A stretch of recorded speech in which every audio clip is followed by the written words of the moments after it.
After episode 55, and our back and forth discussion of the Barbie movie, I know many viewers have figured we can't have anything left to give the viewers.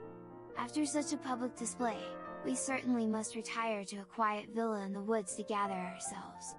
Wrong. Wrong, wrong, wrong. We are back for 56 like we'd never even seen the Barbie movie. We learned many valuable lessons, but we've forgotten where we learned them, and this week focus all our energy on the current state of Jabber Jawn. In this week alone, we've thought of many things. Seen even more things. Heard things. Tasted things. Made things. Become things. Worn rings and felt bee stings. Join us tonight to view how 4 movie viewers can recover almost overnight from the impact the Barbie movie had on us, and hustle our way into line for free pizza slices at the local dirt bike track where they respect us even though none of us wears a helmet when riding. Foolish and dangerous, but we're just of that generation.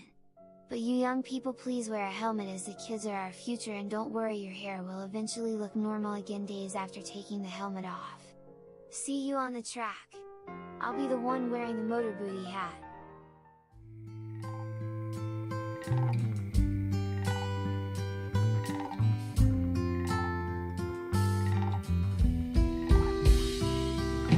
Three little frogs sitting on a log. One of them fell in. One frog said to the other frog, well, you better go get her.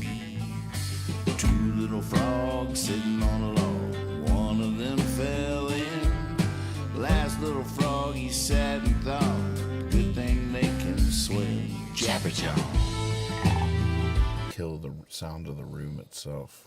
Yeah, Does that make sense? it does. Oh my goodness! I accidentally hit a button. Oh, you accidentally? Does that mean we're live? We're live. Yes! Hey everybody! Welcome to Jabber Jawn. What was it? What was the button? Just like in the middle of the Eject. opening credits? That's alright. It's a little... Opening credits are a little long anyways. Welcome, everyone. Welcome everybody to the show. You're watching Jabber Jawn. I'm Nathan Moore, your host. This is Steve Moore, Kyle Hogg. We are at your service. Wherever you're watching, Twitch, Facebook, YouTube, talk to us. We can see your chats. They're all popping up in our Discord server. We got Lex behind the scenes here. He's going to keep an eye on the chat. And here we go. And we're all... Oh, the audience is here. Oh, hey, then we got a. Jabber Jawn was filmed before a live studio audience. Welcome to the show. Hey, Ben, Curtis, welcome to the show. Hello from the spot. Are you guys watching us on Jam Cruise? Let's go. Let's sing one. Now, I did have a question that I couldn't answer from the new viewer. Okay. How are the frogs tied into us? What was the concept behind the frogs?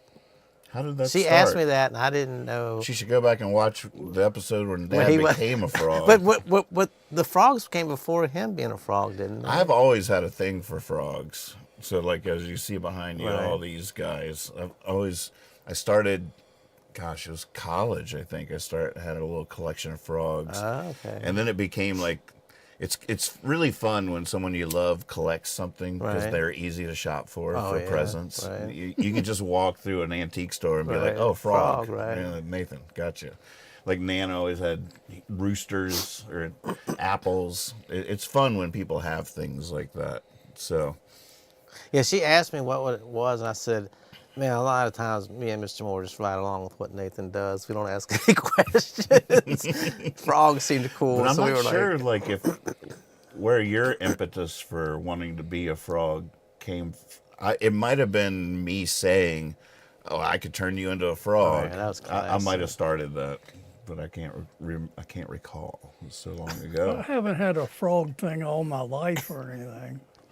I've had periods of time when I've frogged, but I've also quite often been a reptile and a mammal too. So Right.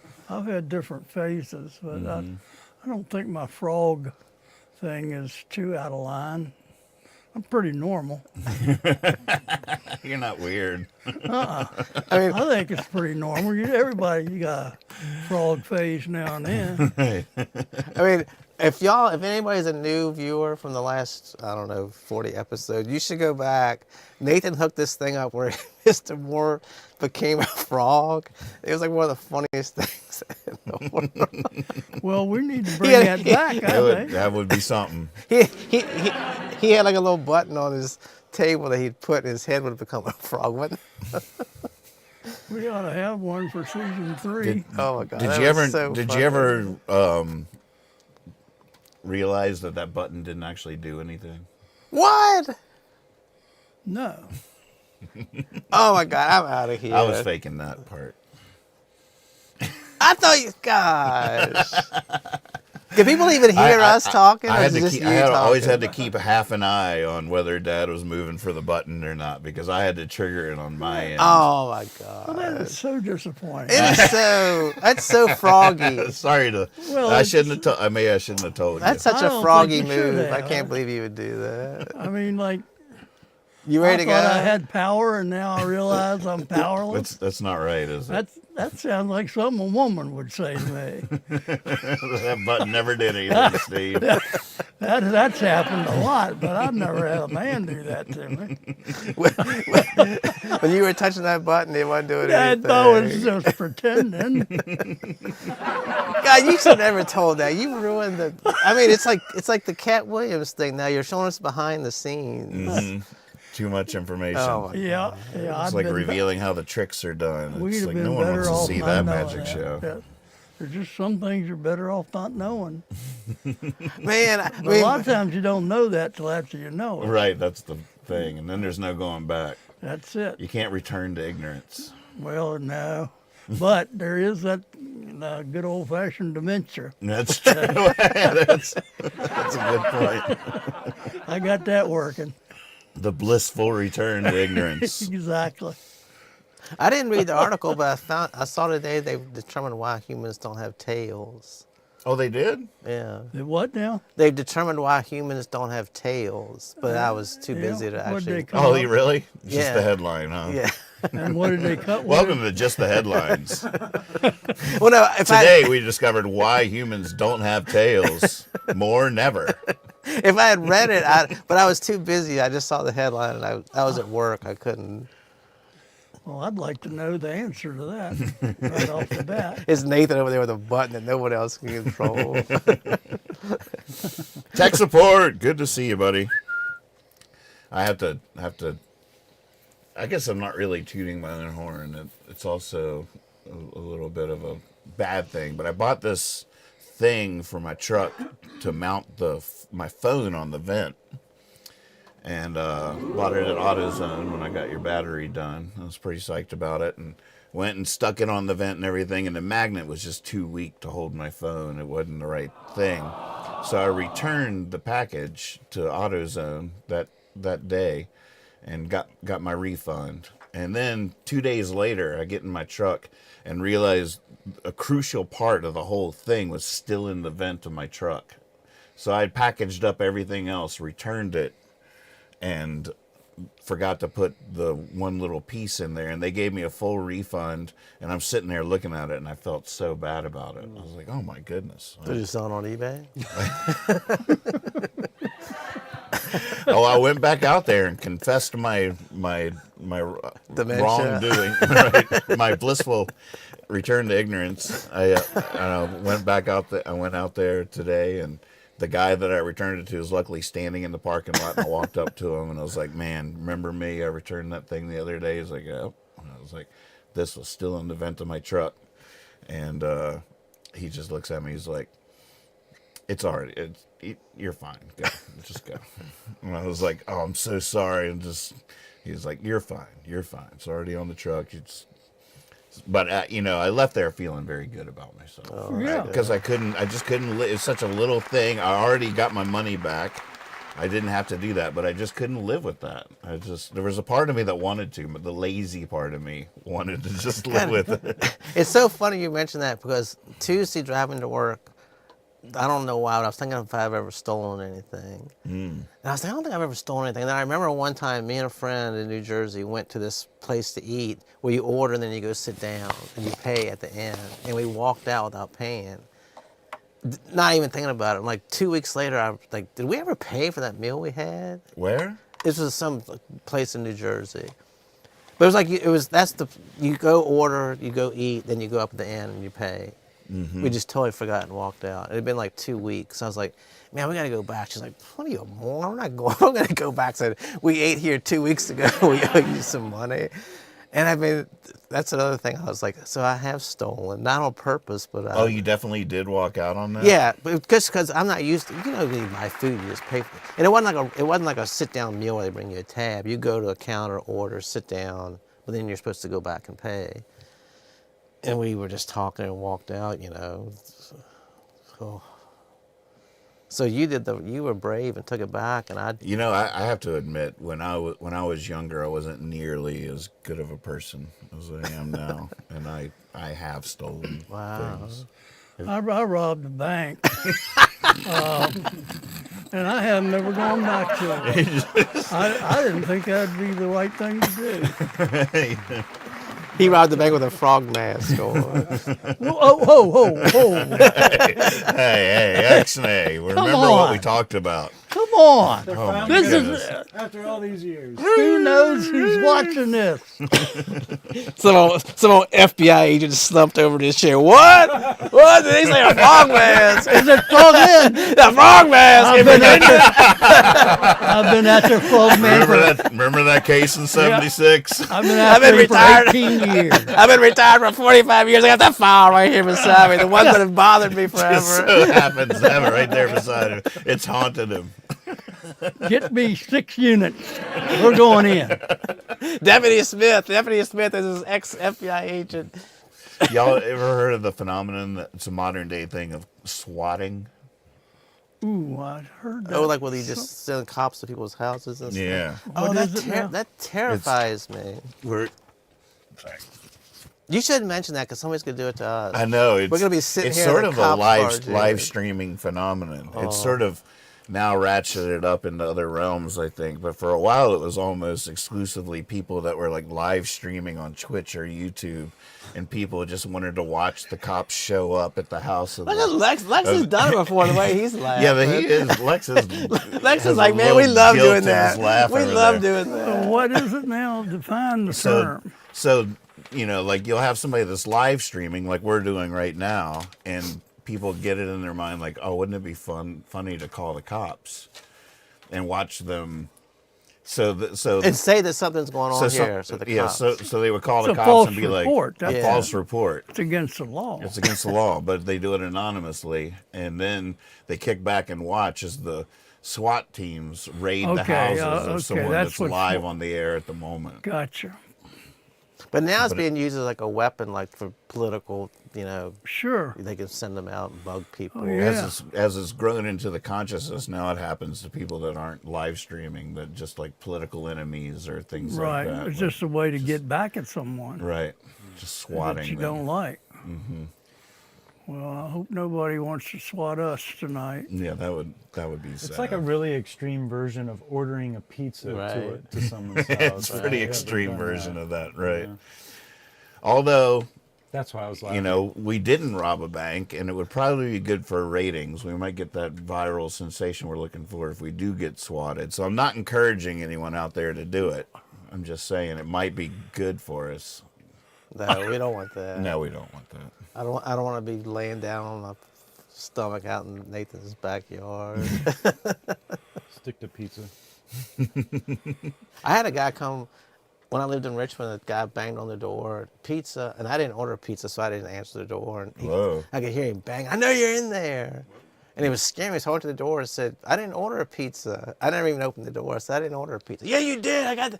Get your damn. He was like cussing at me. I was like, I didn't order a pizza, I promise. And he was just cussing me, and I heard him walk out of the building. Did you look through the peephole to see Man, if I he was had a scared. pizza? The guy sounded like he was really mad at me for not answering the door. But you never laid eyes on him to see No, if he had a man. pizza at all? I wasn't going to let him see my eye. Wow. Well, they got the little hole you look through. Yeah, it was too dangerous. He It could was put an scary. ice pick in there. Mm-hmm. The old ice pick in the You've been swatted. Oh, is Gonzo on here? Gonzo. Beautiful man. Margie, welcome to the show. Now, if you don't want to talk about this person, I'll totally understand. But somebody that seems like I would like if I had ever met him was now I can't think of his name, Swaby. Oh yeah. Great guy. Do you have anything to tell me about him that I can make to like him even more? Just a great dude. Yep. Known him for Swaby, years. I've never met you, but I like you. Great guy. That's nice. He always has nice things to say. Seems like he's an interesting guy. He shared with me a couple clips after our last show of some sneak peeks of Mark Knopfler's new record that's coming out that I think is. I think we'd all like it a lot. I think you'd like it a lot. These 2 songs I heard were extraordinary. No, is Swaby a musician? Nice vibe. He plays some. He plays some bass. But do you know him as a fan of your music, or? From way back in the day, from the Amusement days. Did he come up to you at a show? You know, I had a band for like 14 years called The Amusement. That was I heard somebody, my I heard somebody 90s. talking about it 2 weeks ago. Oh, right. Right, the guy at the show. Yep. But wait a minute. So Josh Sadler's in the chat. But that guy saw you in Pittsburgh, and Swaby lives out west somewhere, doesn't he? Utah. Josh is confirming love Swabes. All right, So you had an interesting weekend.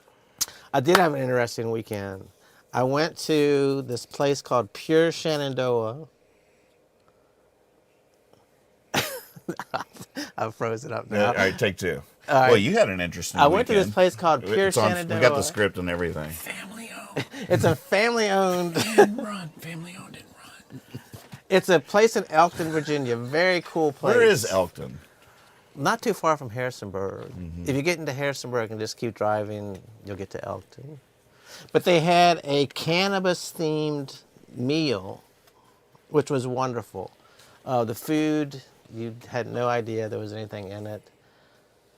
They have seltzer drinks with, you can get CBD or THC. The meal, you could pick. The meals are only once, I think it's once a season. So it's only 4 times a year. Wonderful meal. The chef actually grows the plants and stuff. How many people were there? I would guess it was one long table, maybe 30 people. And I didn't know what to expect. It was to be a bunch of hippies or a bunch of hipsters, whatever. It's just like the most normal people in the world. And you.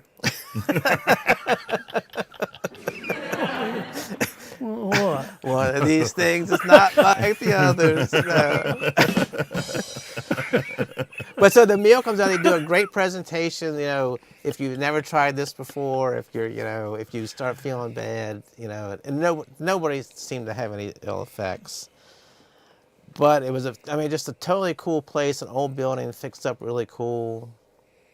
It's funny. I just real quick interject. This guy I know on Facebook, the day you were there, posted this on Facebook. Edibles, when you absolutely want to roll the dice between chill buzz and ER visit.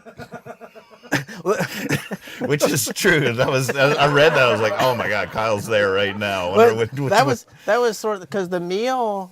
I don't think the meal was very calming. It was and you can pick if you want CBD or THC or whatever. The meal was very calming. We had appetizers and a meal. Then they had these little shorties you could smoke. And then they have these seltzer drinks. And I think it was the seltzer drinks because you could just drink as many as you wanted. And the guy just kept coming. As soon as you were down like at a restaurant, you want another one? So it was a very, very fun night. But the guy, they sell gummies. Wow, look at that. So it's like 15 grams in each one. It's 300 for 20. But this is that stuff I don't understand yet. I don't understand it either. I kept saying, we can talk about it on the air. It's legal. And he's like, yeah, you're here buying it at a store. There's this thing going on in Virginia. It's the most confusing thing in the world where we wonderfully, I guess 2 years ago now or a year ago, made recreational use of marijuana legal, and it's a beautiful thing, but you're not allowed to sell it or anything like that. So you can grow it, you can give it away, but then suddenly there's like places opening up that are selling it and packaging it and growing it, and nobody understands how this is happening or what it even means or what it is. There's Delta 8 stuff that I don't understand. There's different strains of marijuana, I guess. It's all called marijuana. Is it all called marijuana? I guess. I don't know. It's very confusing to me, and I've even tried to study it, and I walked away more confused than when I first Googled it to begin with.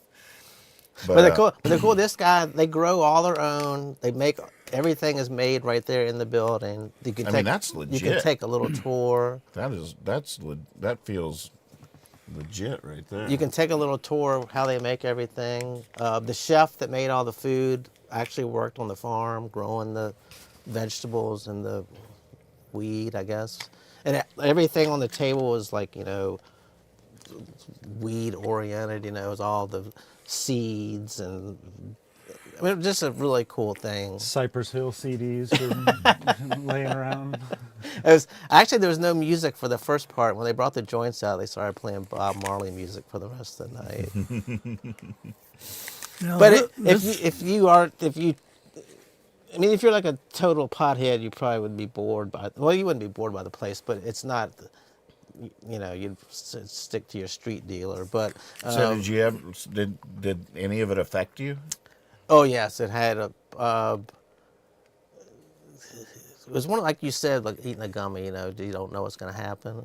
So it snuck up on me. I think it was the drinks, and we were just laughing and carrying on, and very calm. Then all of a sudden, I realized like, oh, I was like, oh. But they were just, and then the people that worked there are the nicest people in the world. You could take, the nicest person that never smoked weed before in there, and they would feel totally relaxed. Mm-hmm. Very cool place. But Redbeard, which I'm sure all you locals know, they sell their seltzers, and now I can't. What is it? Honest RX in Terry Court sells all this gummies and oils and stuff for your muscles. This is pure Shenandoah we're talking about. Yep. Family owned and run, local to the valley, farm to table, seed to table. They partner with local farmers and supply genetics, do all the processing, formulating, and packaging in-house. They do that packaging in-house. They do everything, yeah. Wow. I'm so And like intrigued. I wish I'd gone. The little joints I bought you, they open up this cabinet. They're just like hundreds of them in there. I'm still completely mystified that this is happening. I keep hearing all these stories about stores and shops opening up, and it's not legal as far as I can tell, but they're doing it all flagrantly in public, in the open. There's places popping up all over Virginia, and I love it, but I don't understand it at all. It's very mystifying. And this place was very, like, there was no bowls, there was no, rolling papers. It was basically just all this product. There wasn't like a head shop or anything, It was. But you could smoke it inside, right there. Mm-hmm. Could you follow it up with a cigarette? I don't know. Probably not. Don't be pushing your. But isn't it limits. interesting that you could smoke inside? Well, if you could smoke. You can smoke a Baja still, cigarettes. That's a good question. I wonder if you had just said, I don't want to smoke, but I want to smoke a cigarette. Maybe they got a different room or something. Well, because the meal, they had a big long table. So I guess if you just go in there on a normal day, they have like a sitting area, sofas and chairs. Then they have the bar, which is really cool. You can get like a seltzer, you can get like a mix. And I didn't know what I wanted, so I just told the guy, just surprise me what you're going to bring me. And he sort of like, laughed. And then he's like, what are you drinking? And I said, well, you surprised me. He's like, oh, yeah. So I think he was double. It's not going to be, this is like a special event they were having in their store, right? It's not going to be a restaurant. No, I think he said it's once every season they have the meal. Well, very cool. But if you get a chance, you should head to Elkton and go out there. And there's a brewery right across the street, Elkton Brewery. See, all right, here, John Dotson's in the chat. He says, Delta 8 is synthetic THC, an additive, I believe. Don't take it. Well, I don't know if this is, does it say Delta 8 on it? I don't know if it does or not. Oh, I don't know. No, this is, I was going to say, this is just CBD. This doesn't say THC. If you read the label. So, you know, CBD's been okay. It's when I'm they- not sure. I definitely understand being wary, and I've definitely gotten those reports about Delta 8, but I don't think it's synthetic. I feel like it's This stuff's, whatever it I is, feel this like is it's all genetically natural. modified or something. I don't know anything about that. Yeah.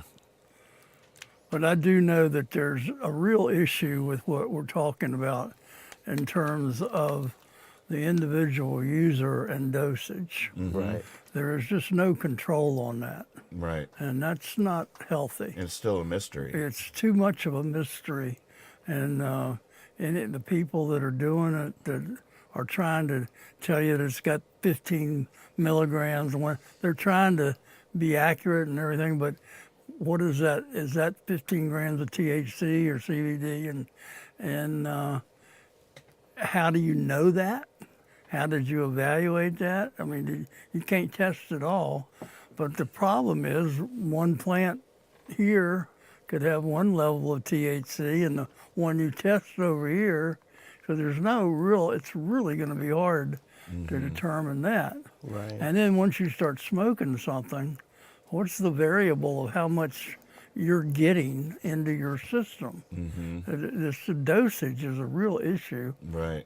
And then that's why you end up with people having trouble dealing with some of it. Just too much. And a lot of people have a bad reaction to it. Yeah. Well, I mean, I don't know enough about it, but when the meal started, he said if you're taking THC and you're not used to it and you start feeling bad, raise your hand or get our attention. We'll bring you some CBD. It'll bring you down. I'd never heard that before. Savvy. Yeah, so, you know, Yeah. if there had been any problem, you know, they could have helped you out. And I didn't see anybody having any problem. I'm sure they kept it super mild. Yeah. Oh, yeah. I'm Yeah. sure they were. And I'm not saying that they weren't. I'm just saying it's a danger with anything anything you buy. It's like you buy a beer in a store, you know exactly what the percentage of alcohol is, but that's just not true when you're buying stuff called marijuana. Right. You don't have that ability. Did you hear about the new law they were trying to pass in Tennessee where you couldn't buy alcohol cold?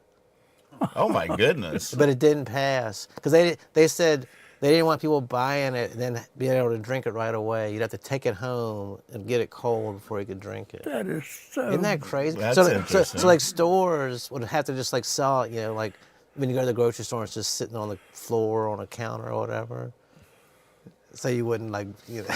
You definitely understand the thought process. Yeah, the thought there. process is good. But people are like, "Are you kidding me?" In 100 years, people will be wondering why people in the South like their beer warm. Right. Yeah. So these do have the individual component dosages. Yeah, everything is labeled on like there, crazy, yeah. Which is cool.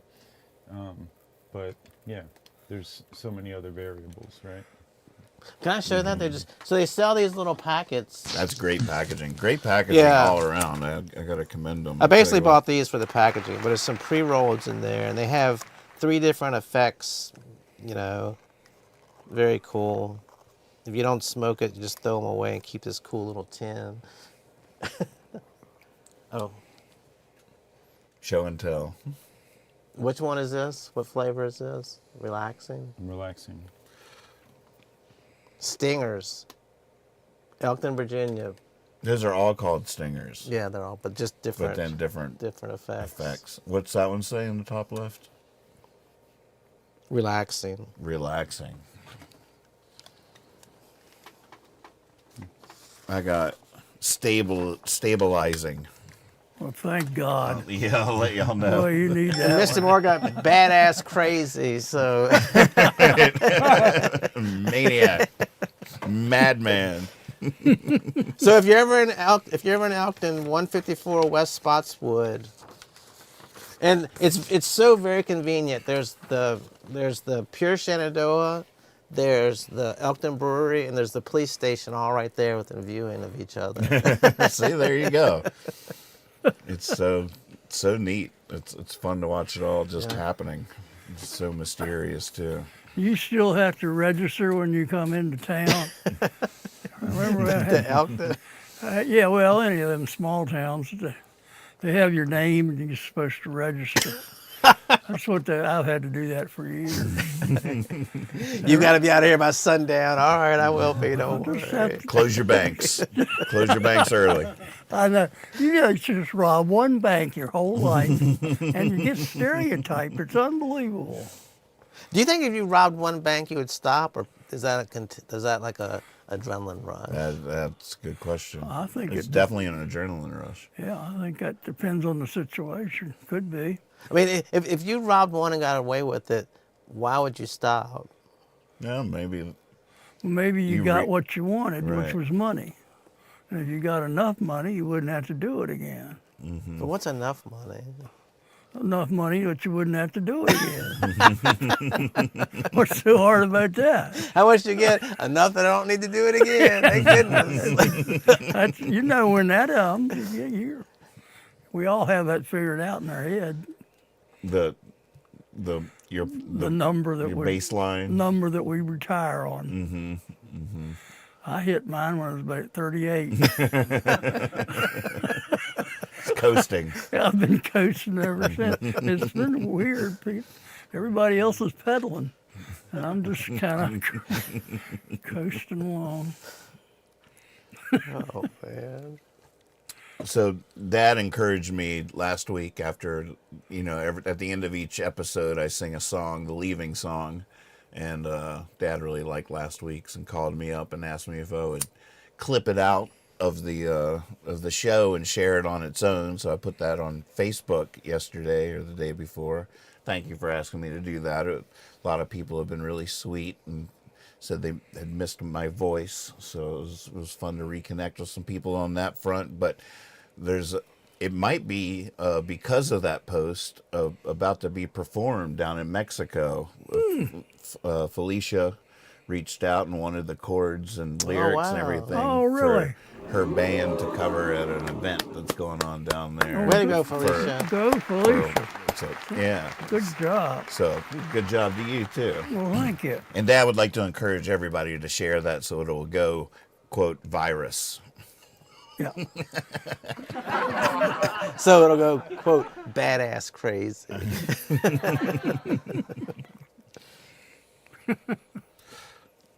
So, well, yeah, I've really enjoyed that. I want to go ahead and qualify something, because I think that's one of the great love songs, and it reminds me of some of the great loves of my life. And at the end of that, the other day, remember what I said? I can't remember how I said it. Yeah, said that. I had to think of Dana for that one. Yeah. I just wanted to give Dana a heads up on that. Well, I realized that on my edit, I didn't leave that part in. I didn't know. I thought maybe I was like, that might be sad. I didn't leave that in. Well, I was hoping it would be in, and then I was hoping, all the other women, can imagine that they were Dana. Dana was Dana. And of course, now, Dana's not Dana anymore, by the way. No, I'm not trying to bring her back into this. I'm talking about an old song here, an old love song. But I do want to say that I did think of Dana when I heard that song again. So we both liked it together. Sweet. Oh, yeah, I didn't yell out anybody's name. I wasn't as bold as you were, but it really did. It just. Man, you can just, oh my God, it was amazing. Well, I think about going viral. I think if anything's going to go viral, that ought to go viral. So I think everybody ought to share it. That's a Facebook friend of mine or whatever. And if you like it, if you don't like it, right, that's important. Don't do it. Don't do it. We do need a good virus out there. Yeah, we do. Yeah, good one. I think that's a good virus. So people, even though if you don't like listening to us talk, just go to about 8:25 go just fast forward and you get to hear Nathan's song every night.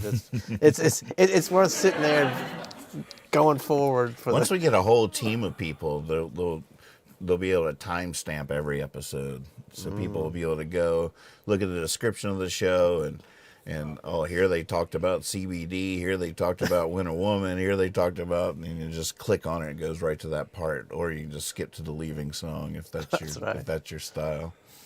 I'm sure she never. Margie told me one time that you had said you wanted to know what birds you had talked about, and she said she was going to go through and watch it to write down all the birds you had talked about. See, that's another thing we put the staff on. Like, I want you to go back and edit out all of Dad's birds, streamline them, and then make a compendium of all the. And then you sell them for $14.95. $14.95. Yeah. 3 easy installments. I'll autograph a damn thing. That's right. If you call now.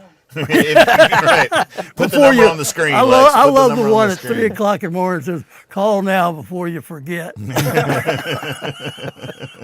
That's honest. I go with that. What did you think of that picture I sent you of the cardinal flying right at you? It looked like a rocket coming at you. Did you see that? Yeah, that was beautiful. I didn't get that. Such a cool You didn't get it? No. Oh, wait. You sent it to the Johns? Yeah. It was like a cardinal, but it had no wings. It was like just like a bullet or something coming at you. Yeah, it had something on it, didn't it? I can't remember exactly what it was. But it looked weird. Stephen Fisher, good to see you, buddy. He says AI going to take those jobs. Boy, AI has stepped up and kicked it all up another notch. Last week or 2 weeks ago, they've come out with, what's it called, Sora? It's now video, AI-generated video that is mind-blowing. Unbelievable. So, like, most AI just works on a text prompt. So, like, for the photo versions, you're like, give me a picture of a cardinal wearing a baseball hat sitting on a sink or whatever, and bam, there it is. Cardinal wearing a baseball hat sitting on the sink.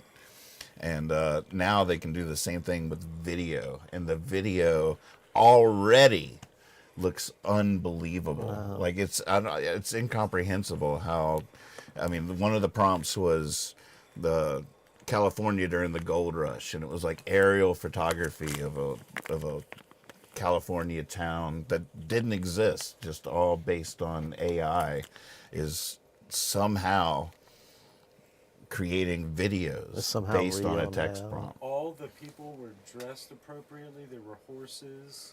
The lighting was crazy. The building structures were very primitive. There was a little creek running through there, and people were panning. It was nuts, and it was like a drone shot, like sweeping across. Wow. All completely manufactured. And you really can't tell. AI, for some reason, even with the photos and everything, really struggles with the human hand, which I think is really interesting, why it really struggles with that. But so that's one thing. Like, if you look at with the coming election and everything, just keep an eye on everybody's hands in every news thing you watch. Keep an eye on the hands. There's a good chance that none of that actually happened. I didn't know Biden only had 3 fingers on his left hand. You gotta, Yeah, for like 2 frames he does. If you go to that one part. it's so funny. Yeah, But so it's phenomenal technology. It's phenomenal. It's so scary. How are we going to trust anything is real anymore? that is a problem. It's a serious problem, but it's like a lot of things, like equal parts terrifying and exciting. Like, Oh my God, I think it's more like terrifying. I mean, it's funny because we really like the window like opened and closed on humanity's like maybe. Like you say, like, how are we going to know what's true? Like, how do we ever know what's true? And look at the crazy stuff we believed for thousands and thousands of years. Like, you know, like back when we believed in multiple gods being responsible for everything. Right. Like, that was like the way we thought about life. Like, everything was mystically influenced by unseen spirits and invisible hands moving the world and shaping, you know, like that we lived in sort of a mystical animated nature that was imbued with divine interactions. I don't know how to explain it. Yeah, But I'm just saying, for thousands and thousands of years, like, we were just making up what was real. And then for like 100 or 200 years, we're like, no, actually, we don't have to make it up. We can decide through science what is real.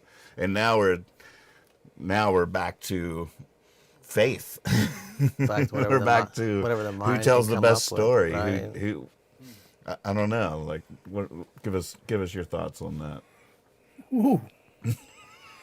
Well, it's almost too much to think about. Almost.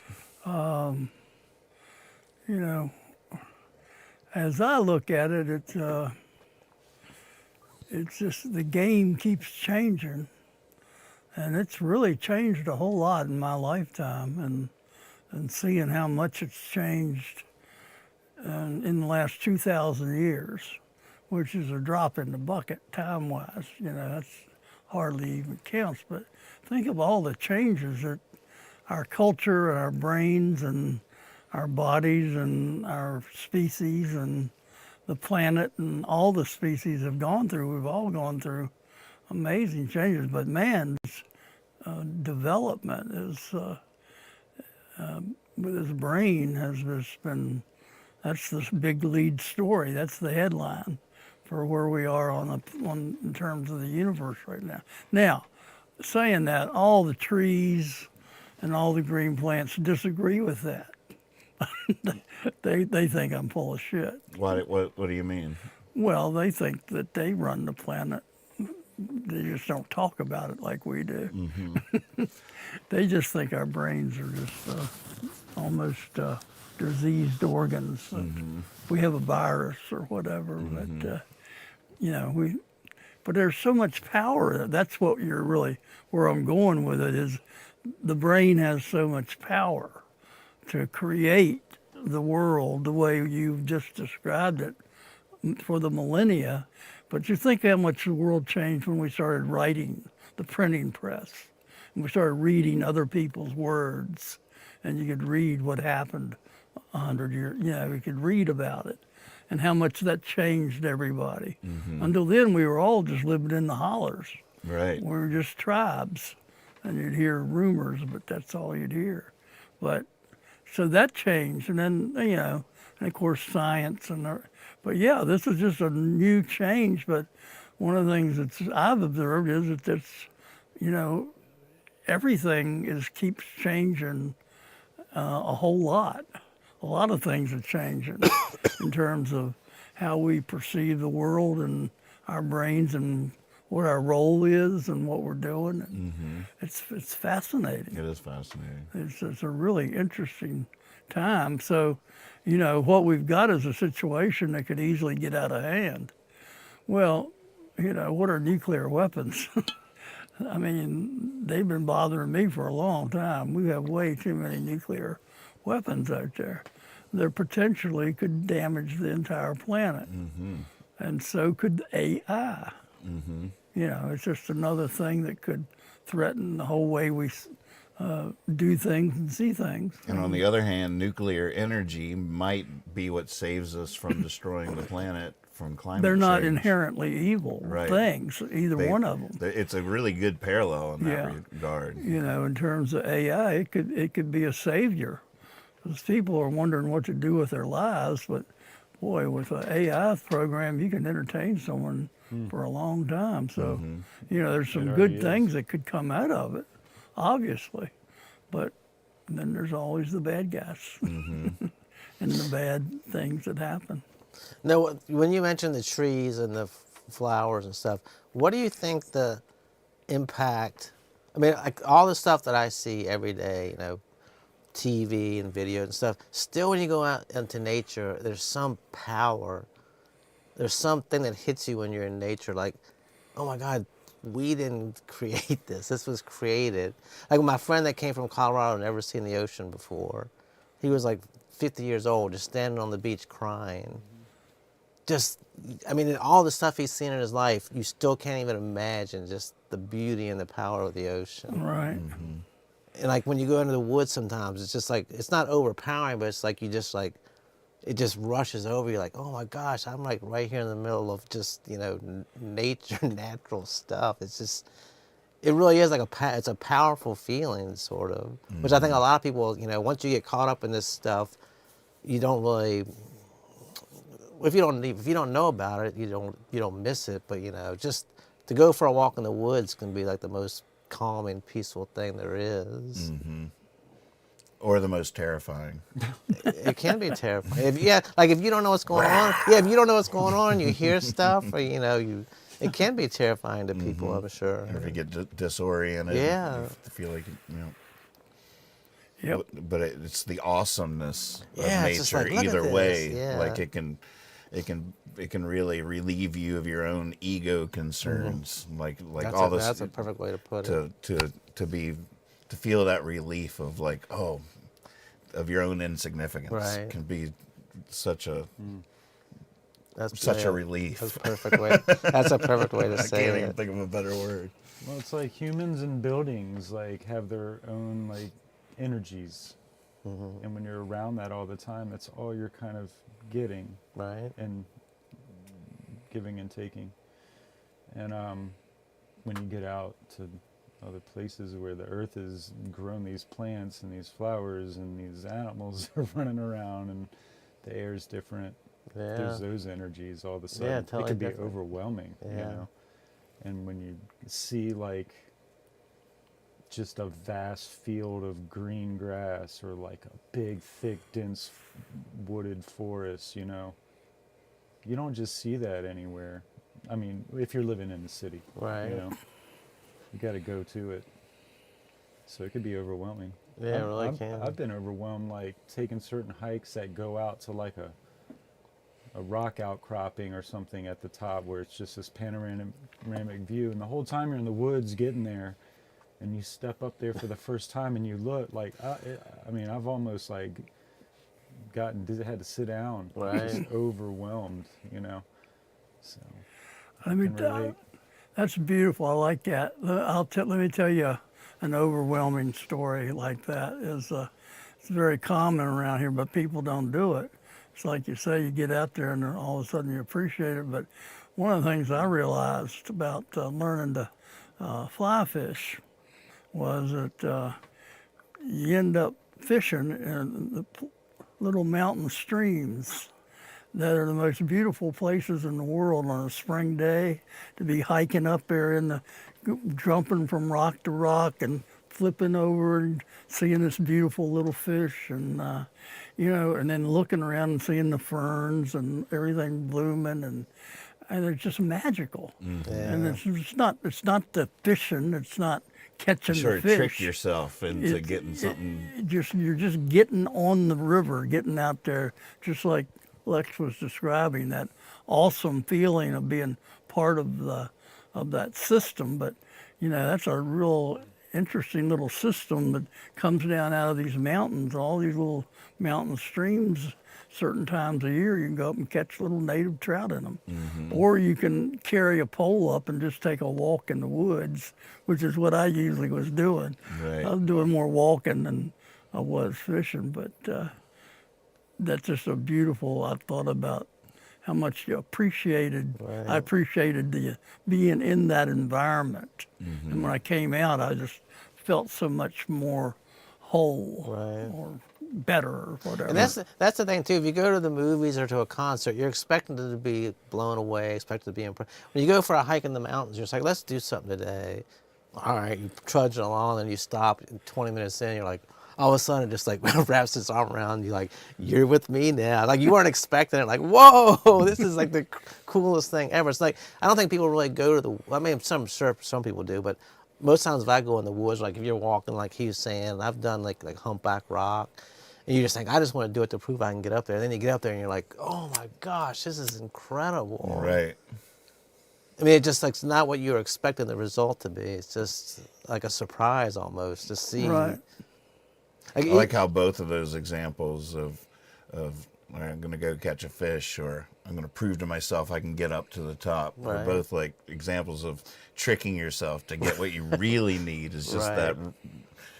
that reunited with your origin, Right. the nature, with your nature. I can, as much as I completely agree with everything that's been said, I can also relate to people that don't feel that affinity with nature. Oh, yeah. That are bored by it, or that it's like that awesomeness is good for about 5 minutes, and then all right, now get back to what I'm whittling and what my ego is trying to create or whatever. Yeah, and that's just part of your culture and how you developed when you were young and what you found interesting and just your experiences at the time.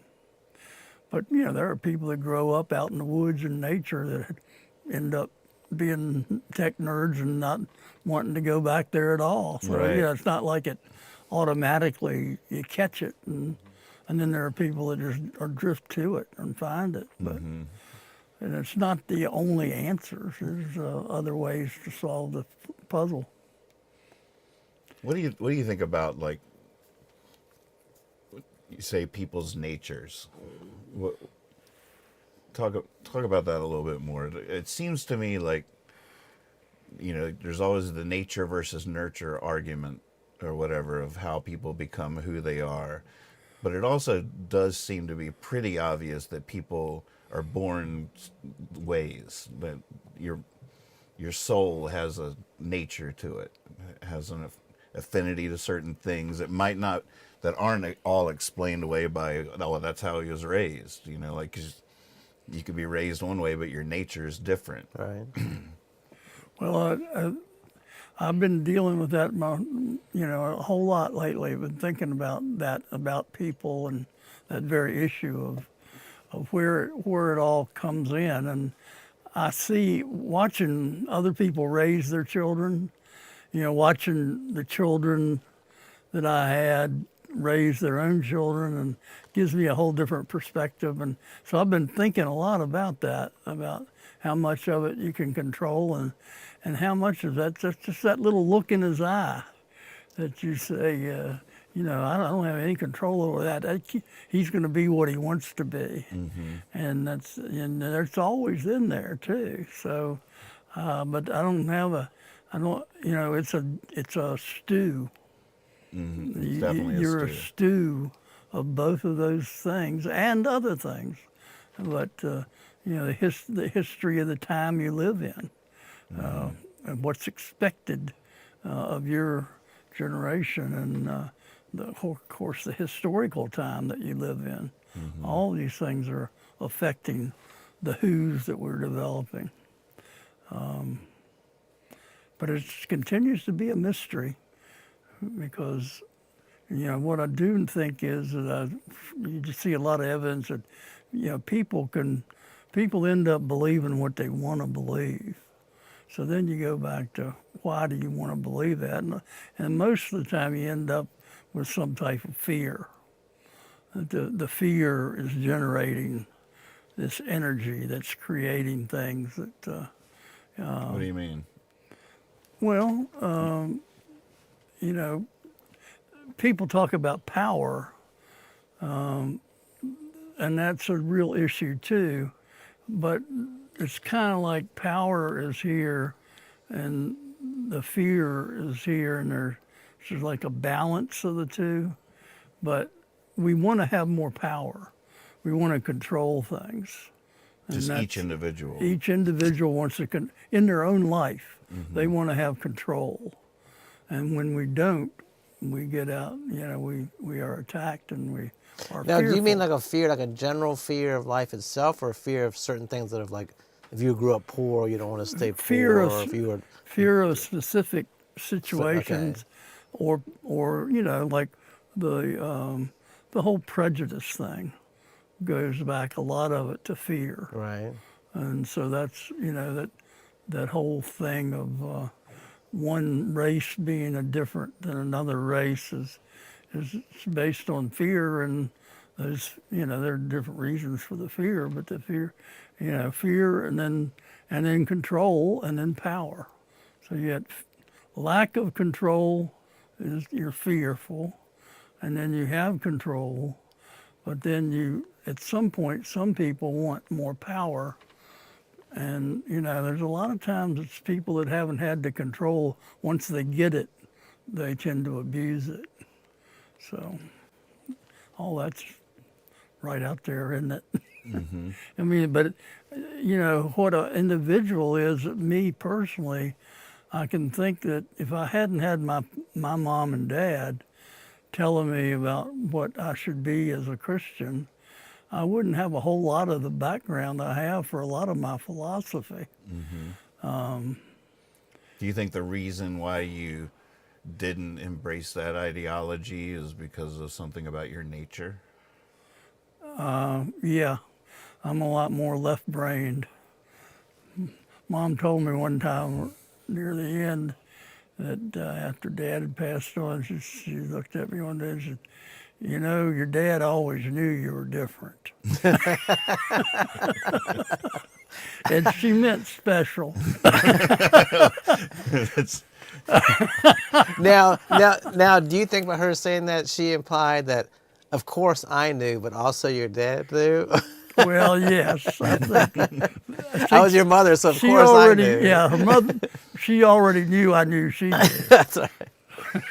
So do you think, if you were being completely not saying you're not, but if you were being completely honest, do you think the reason why you didn't embrace their ideology was because of your nature, and it was a rebellion, or because you think they were wrong, or is it? I think that.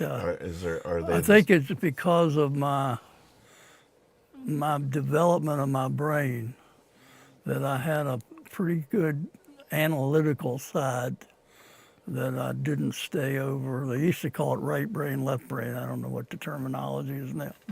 But I used to, right brain was supposed to be more artistic and left brain more linear math and science. And so I tended to be a weird right brain person in some ways, but then having a good strong left brain. And then my left brain was just kept arguing with me about things I was supposed to assume were true. So I kept asking questions. Mm-hmm. Now, I would consider this a benefit, but I don't know what you're going to say. Do you consider it a benefit? Like they had their set, their beliefs. Do you think it's a advantage to know someone else's set beliefs so you can base your own? Like, what if they had just told you nothing and you just had to wander around and find something? Do you think it was a benefit to have their sturdy, solid beliefs, then you could sort of twirl around them and make your own? I never felt like I was being indoctrinated. I never felt like they were telling me this, you have to believe this. No, but do you think it was good to... Well, I think in that sense, I think it was good that I grew up with that Christian culture. And I still believe that a Christ-based philosophy is the way to go as a species, right. as human beings. I think that's true.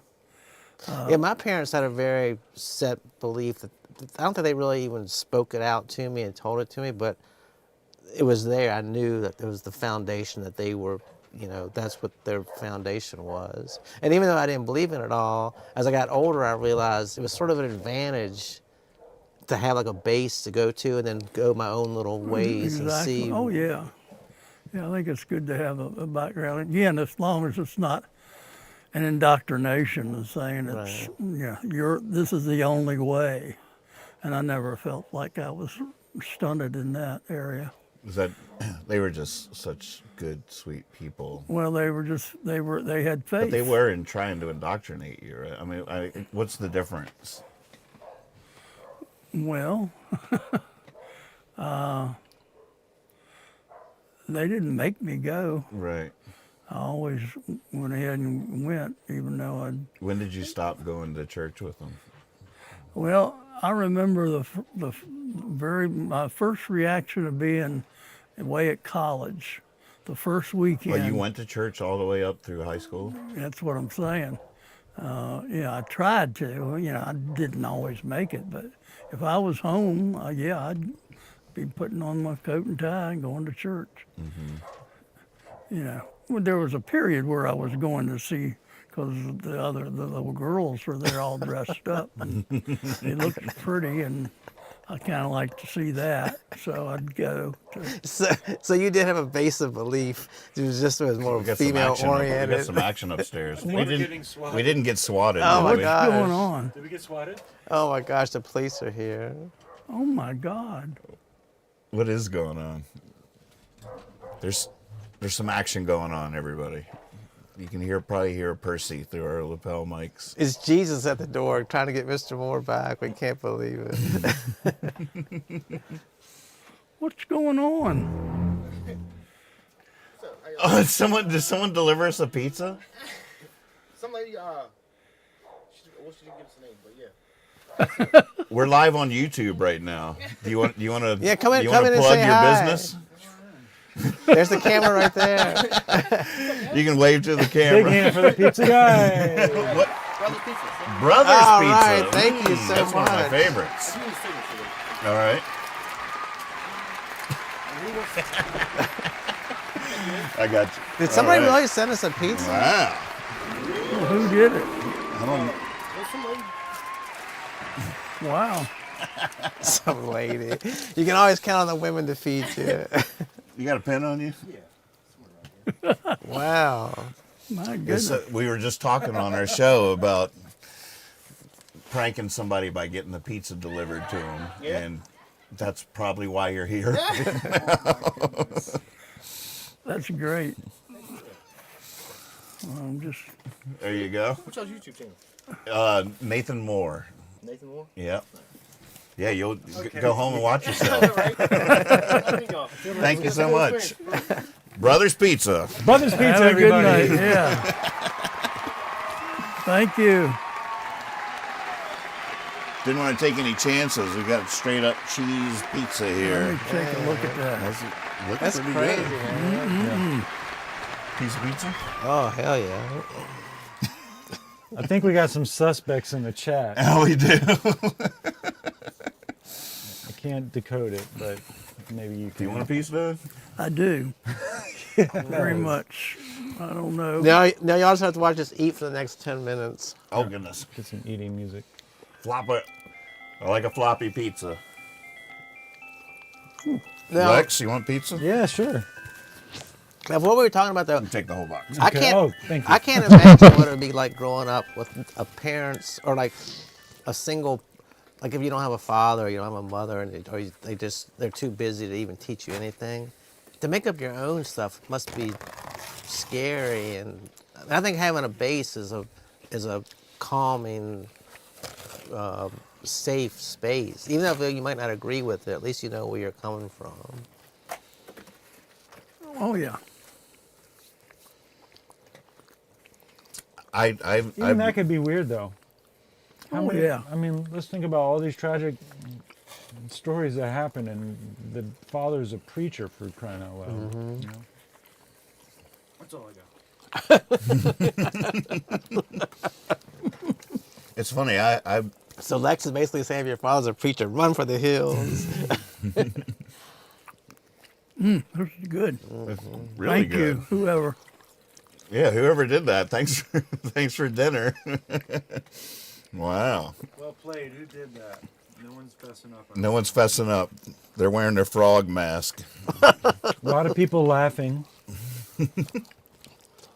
No one fessing I up. wonder if they could y'all hear Percy barking Yeah, I as it could. all started. It's so funny. I almost like tried to get your attention. Like, is everything okay? Yeah. Man, this is the main reason I agreed to do this show. Hope that I get a free meal one time. So y'all won't see me anymore That's after it. tonight. He's out. I'm heading up into the woods to explore nature. It's funny because I've gone through this thing where, and I keep trying to express this, and I keep failing, and it keeps coming out wrong or whatever. But this feeling of from a young, because I started out as a young punk, and then I became sort of a hippie, but I've always been rebellious, I feel like my nature's rebellious. I can't imagine any like strict adherence to any set of rules that I would have been okay with. But did you grow up thinking he was rebellious? Yes, a little bit. So in a way, I wasn't rebelling against him. So your base, you had a good base to base that on. Mm-hmm. That you can be rebellious but still be a productive member of society, and you weren't going to be living under the bridge or anything. Well, I had no way of knowing any of that. A rebel base. Rebel base. Use the force. But the thing I'm trying to express is that I identified with rebels all throughout human history. Those were my heroes. Like, oh, there's a rebel, and and from being a young punk to being a hippie and being an activist every step of the way. Like I was young, I was a bit of a jerk, full of myself, like a lot of young people can be, but rebelling against the church and rebelling against the empire of America and rebelling against society and institutions and all this stuff. And then one day I walk out and the churches are empty and the country is crumbling and split and divided and all this stuff, and a part of me is like, oh my God, what have I done? Like I feel like Oppenheimer, like I've become death, the destroyer of worlds. Wow. And I try to express that, and to me, I know there's so many ways of looking at it, and it's not that big a deal in some ways, but in other ways, the feeling in me is pretty profound, and I feel like there's something to explore there, but I'm not exactly sure what it is. That's fascinating. I have that feeling a lot too, where like I'm totally fine with everything I did.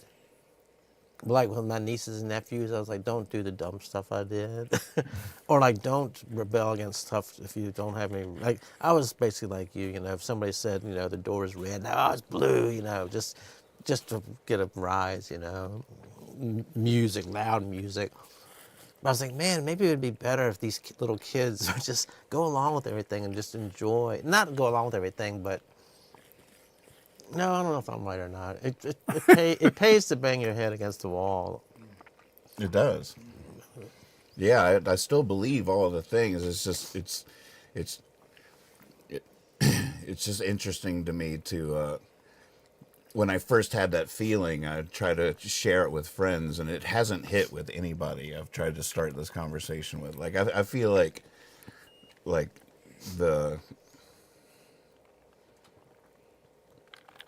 I don't know. I feel like I would be gaslighting people if I didn't pretend. But I don't know. It's such a hard thing to describe or whatever. But I think about it a lot. What do y'all think I'm saying? Now, as you've gotten older, have you developed any religious beliefs at all, like from anything you've seen or just thought about or anything? Yeah. That's why I am. I'm total disbeliever to now. I was like, man, there's just too much stuff going on. It's like, something's out there. And like y'all both said, like, as I get older, I'm so grateful that I had that to rebel against. Right. Like, and as the rebellion seems to have at least temporarily won a significant battle at this point in time in human history, I'm starting to doubt what I was fighting for and question it. And that's where it gets interesting, I feel like, because I haven't changed any of my I just said that I had changed my beliefs, and then I was about to say I haven't changed any of my beliefs. I think both are true, but that's... Well, I think I still have the same beliefs too, but you use your experiences to like lean into the, you sort of change them a little bit. There's basically, if you get down to the core, it's the same belief, but the flower part at the top looks a little bit different. Mm-hmm. And I think that's just getting older and learning and the one thing I think when it came to rebellion when I was younger, I was complete improv, yes and. Like if you were rebelling against something, yeah, and Right. now as I'm older, I'm like, yeah, but like Yes, yeah, but why? yeah, or whatever. Right. Like yes, but no, let's but let's think about it this way. Right. Let's think it's complicated. Right. Everything's complicated. But I feel like it's really interesting, like in terms of all these things, like back to a person's nature. Like I feel like, because at the time I feel like I'm being rebellious because I'm right, and I know it's right, and these people are wrong, and I'm rebelling against them because they're wrong, and I know what's right. But now I wonder if really I was rebelling because I was rebellious, because I was the kind of person I am, and I guess like and in that sense I feel like rebellious souls, like I said, like it would have been hard for me to follow any kind of rule set way of living. Like is like I would have rebelled against any hardline rules. And in that sense, I was an agent of chaos. And as an agent of chaos, I now look out into the world and I see all this chaos and I feel like, what have we done? No, but do you feel any guilt for that? Like, I was just saying, my parents were the most lenient people in the world. Be home by 2 a.m. in the morning, and I'd come home at 4, like, fuck you, they'd be like, and then I'm thinking now, if somebody I know hasn't called me by 9 o'clock that they got home, I'm like, what's wrong? You didn't come till 9:03, you didn't call me. I was up, I couldn't even sleep. So I think some of the stuff I did was, like you said, rebelling for no reason. Just because, all right, you said 2, which was like great, but I'm like, nope, nobody's gonna tell me when to be home at 2. And now I'm like, somebody leaves my house, call me when you get home. I'm like, text them 10 minutes later, you there yet? You there yet? You there yet? Like, good God, I'm just at the end of your street, leave me alone. I mean, you don't realize what the worry and what the, they weren't doing it to be mean to me. They were just, they cared about me. But I don't think as a kid you realize that. Mm-hmm. Our buddy Josh Sadler says, when you're young, you do things the hard way. When you're old, you hardly do things at all. What a great line. What a great line. That is a drum or a rim shot or whatever. What do you think, Dad? About what? Was I right, or was I just rebellious, or is there some combination of both that I need to pursue to get the revelation? It's obviously a combination of both. It's just a question of percentage at this point. But isn't it interesting how everybody feels that way? Like the person who's living by rules that I'm rebelling against also feels like they're right, but also probably are just following their nature to a certain extent. It suits their nature, so there's no conflict there. So they roll with it. And I was sort of doing the same thing. Right. But we all feel, it's weird when we take our nature and then get so convicted about our righteousness. That's really more dependent on our nature than the truth of our convictions. But I don't know if I'm just saying all this stuff out loud for the first time. Well, just let y'all know, Nathan has been testing this oil. I don't know if that would make him want to try some or not.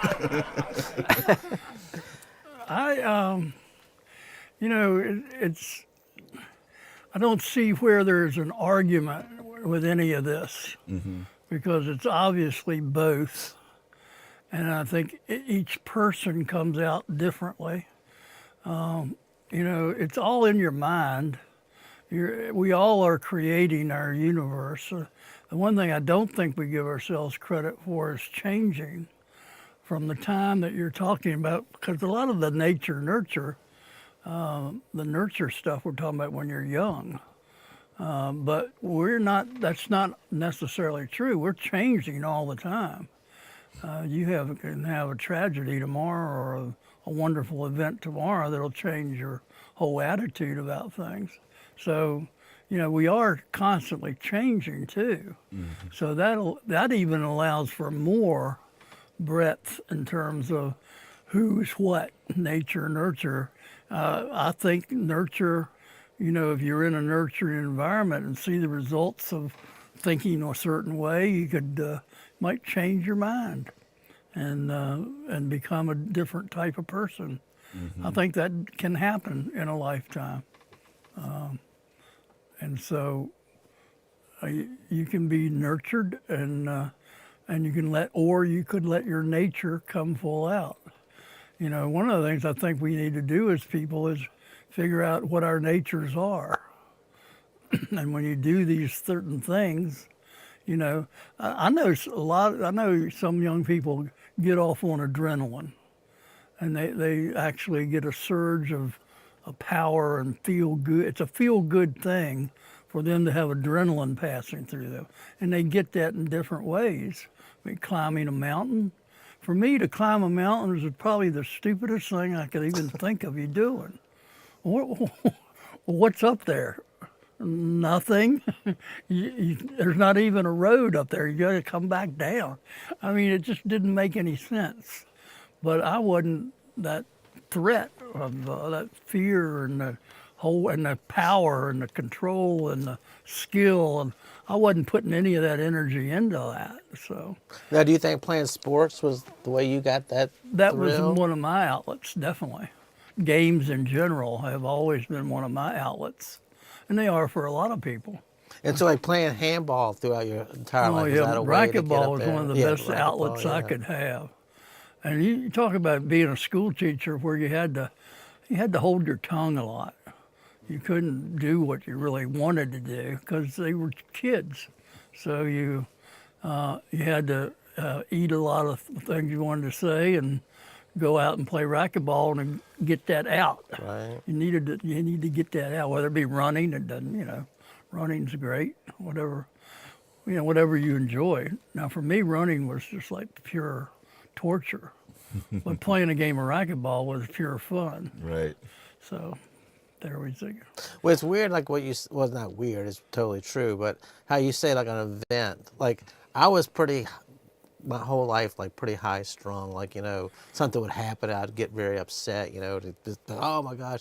And once I got divorced and realized how truly important that was, I think I'm much more laid back now. Like something will happen, I'll knock something over, like whatever, go get some towels and mop that up, When like 10 years ago I've been like, oh God, I knocked a drink over, So, but and you know what? You still have work to do. But do you think that just as you get older that things change? Like I really can't remember what I was like at 30. Like I don't have exact memories of but do you think just aging changes you like the whole time? That do you stick to your basic beliefs like Nathan's saying, or do you think it just changes? I think your basic beliefs you strengthen them with your life, or you reject them in some way and adopt some other way of being. You're just constantly putting on a role. It's a role that you want to be. It's who you want to be. So from when you went to college and your beliefs to now, do you think that's more the same, more similar, or totally different? Totally different. I was an idiot in college. Totally different, though? Well, very rudimentary. I'd put it that way. The basic core was there, and all this past was there, but it was undeveloped. It was like an untilled land. It was like wilderness. It's like Daniel Boone looking out across Tennessee first time. And I've heard all the people say like and I don't know if they're just saying this or not, but just the relief of not caring what people think about you anymore, or not, just like my dad said that, like just when he got older, it's like you don't worry about. Now, cause I still walk around like, oh gosh, like with that dinner I went to, I hope nobody thinks I look stupid, or I hope my hair looks right. Now you talk to older people, they're like, who gives a crap what anybody thinks? It's like. And I think that, I don't know if that's a release feeling, or if that's like almost like you're letting go of, something. Well, it's definitely a letting go. That can be, for lack of a better term, lonely. But on the other hand, as you get to know yourself and you realize that all this is passing anyway, you know, we're all just passing through. And, Gosh, that's a great thing. Getting to know yourself. That's what it's basically based on, getting to know yourself, isn't it? I think Basically, so. what it boils down to is getting to live Yeah. your years and getting to know Because yourself. if you learn to know yourself, you know what you can get away with and what you can do to get through the day. And you can design your days a little bit. But if you're not sure and you're trying to do all these different things, and you know, at my age, I'm an old fart. I ought to know what I need to do to get through the day. And some days I forget, and other days I don't do what I should do. But other days I try to get back on the track. I will have to brag and say that I made it to the duck pond today. Oh, wow. It's the first time this year. There are still a bunch of carp down there, and all the white ducks were up on the bank with their beaks in their back behind their bills, getting that sunshine. And then the idiot wild ones were all swimming around in the cold water. I don't know. I would have been a white duck. Rebels. Yeah.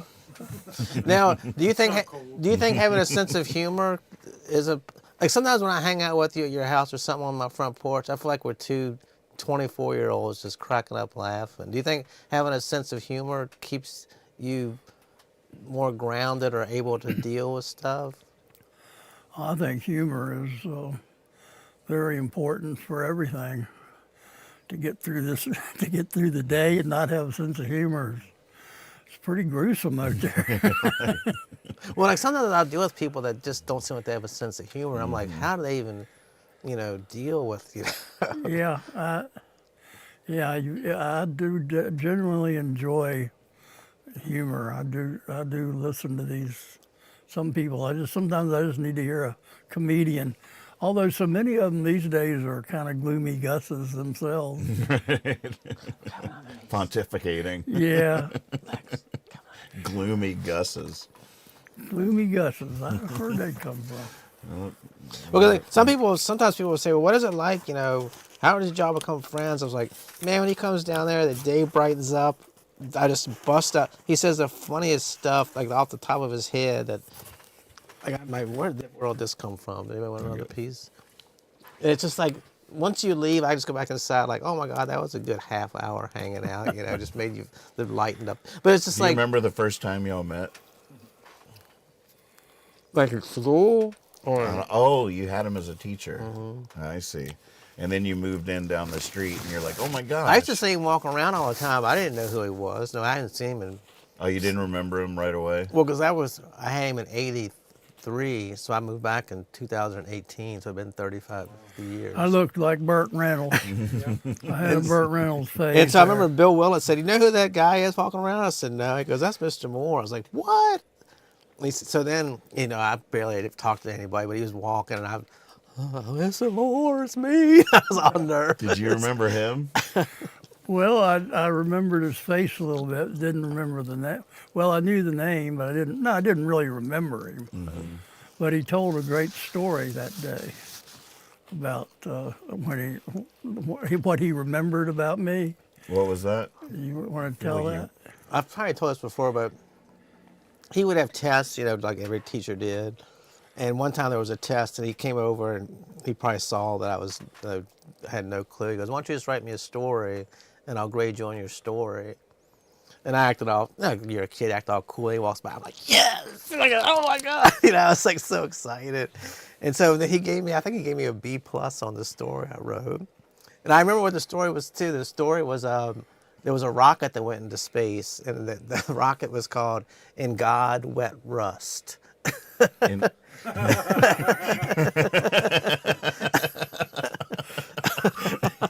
God Wet Rust.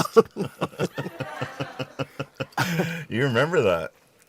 Did you? But then he also let me teach class one day. He came up to me and said, like, tomorrow you want to teach class? And I was like, What? No. Yeah, I wanted to say no, but I was like, man, what did I ever get this opportunity again?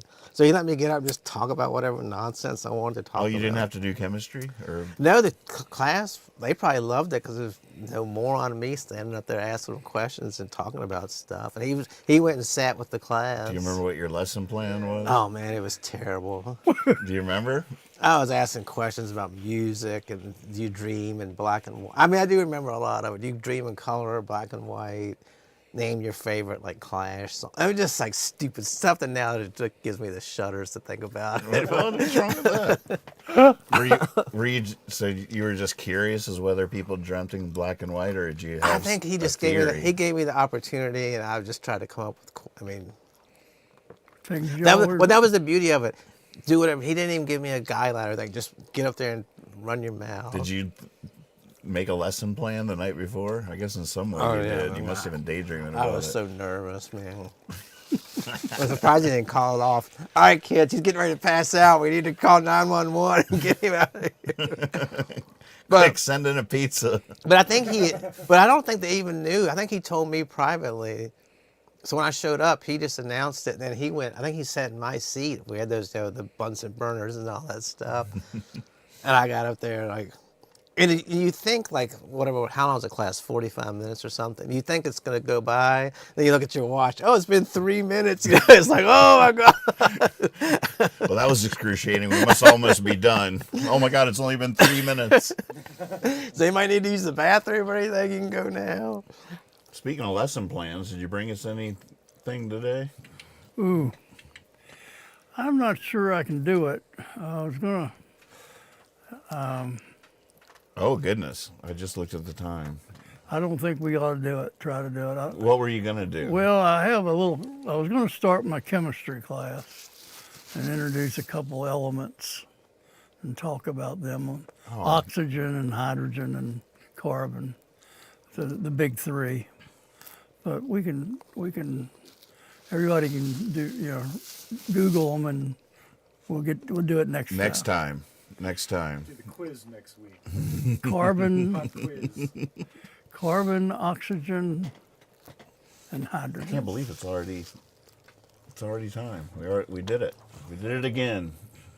All right, but Nathan's gonna take us out of here with this beautiful song. But remember, Pure Shenandoah, 154 West Spotswood Avenue. Family owned and operated. Family owned and operated. Beautiful place to spend the day. People that work there were amazing. Check it out. Very cool. All right, everybody out there, everybody in here, repeat after me.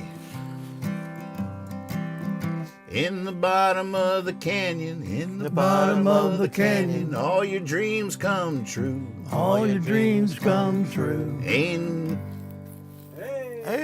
Oh, it's been a while. Oh, man. Man. All right. In the bottom of the canyon, In the Bottom of the canyon. all your dreams come true. All your dreams come true. Ain't Somebody, I had it, and then ain't no roads down there. somebody needs to. Only one way. I got it. All right, here we go. Can we sing the first line with you at the same time? Oh, you got In a little. the bottom you got a of the little- canyon. Oh, this side. I got Look it. how loving that is. In the corner. Well, you're about to of- nail this vocal, in, so I in the want you to- corner of my mouth. In the corner. Oh, God. In the bottom of the canyon, In the bottom of the canyon. all your dreams come true. All your Dreams come true. Only one way down there Only one Way down there. is not to. It's not It's to. not to. One wrong turn, One wrong turn is a mighty great fall. It's a mighty great fall. All together. When you're young, you do things the hard way. When you're old, you hardly do things at all. You're not just making this up, are you? On top of the mountain, On top of the mountain, there's a bucket of gold. there's a bucket of gold. So that's the reason you should have gone up there. There's a bucket of... And if you keep on climbing, you'll never get old. Catch that little trout, and you're never gonna get old. Oh my gosh, I can't believe I'm forgetting these words. On top of the mountain, On top of the mountain, there's a bucket of gold. there's a bucket of gold. Wow. And when you get to the house there's a sign that says sold. Oh, he's using that crank. No, I'm gonna see if Percy in Discord can help me out here. This Fetch. is a little interlude music here.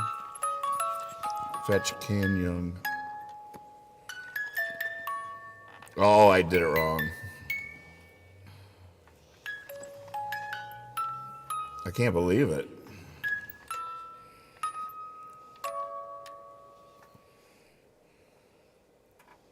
Oh, I don't remember the commands for getting Percy to search either. I guess this is my blissful return to ignorance. We're falling apart here. Yeah. All the stuff we said about skipping to the end to watch Nathan's song, maybe you shouldn't do Yeah, that this it episode. didn't work this time. Well, they got to hear us sing. That was worth it. This is bad. We're at the bottom of the mountain. I love singing with y'all. Oh, we're gonna do it all from the top.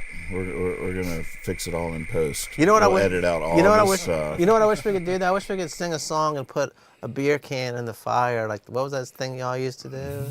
And then they would shoot out Crush or it. blow up or something. Yep. Man, can you build a fire down here one night? Oh yeah. We should do a show outside where we can do experiments, blowing up stuff. You'll never get the answers without the questions too, and you'll never get lucky. But you Yeah, that's the might last in a verse. field. Did they do the first two verses? Guys, are your fans? That's the one I remember. You did Yeah, they know the wondering- words better than Gosh, I fan, all right, help us out, fans. This is time for you to come It's in. Josh is on the move. Ain't no roads up there, so I'm told you've done that. One wrong turn, you did that. It's the one in between. Yep. Oh my gosh, it's not on my website either. Oh, we're in the sorry. bottom of the canyon, all your dreams come true. Guess who sent the pizza? We should just Only get one- AI to write it. at All this right, I point. got it. I got it. here we go. All right, here we go. Real like, quick. like none of that ever happened. Guess who sent the pizza? Who? Margie. Oh, Margie, you rock. Thank you, Margie. Thank you, Thanks for Margie. watching the show, everybody. Time for the leaving song. Good seeing everybody again. All right, out there, in here, repeat after me. Here we go. Trust me, I got this. In the bottom of the canyon, In the Bottom of the canyon, all your dreams come true. all your dreams come true. Only one way down there Only one way down there. is not to. Oh, it's not two. One wrong turn One wrong turn. is a mighty great It's a fall. mighty great fall. When you're young, you do things the hard way. When you're old, you hardly do things at all.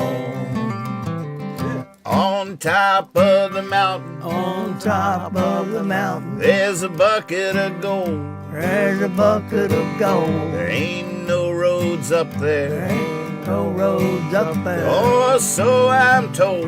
Oh, so I'm told. And the bucket's too heavy, And the bucket's too heavy. and your pocket's too small. And your pocket's too small. When you're young, you do things the hard way. When you're old, you hardly do things at all. Kazoos!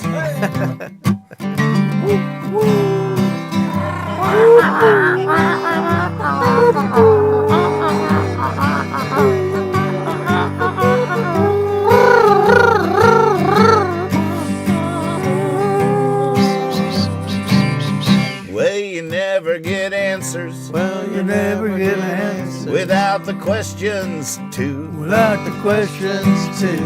And you never never get lucky.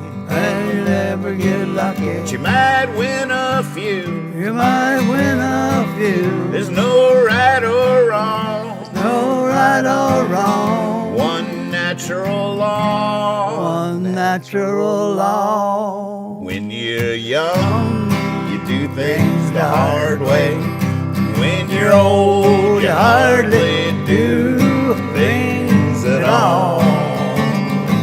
One more time. When you're young, you do things the hard way. When you're old, you hardly do things at all.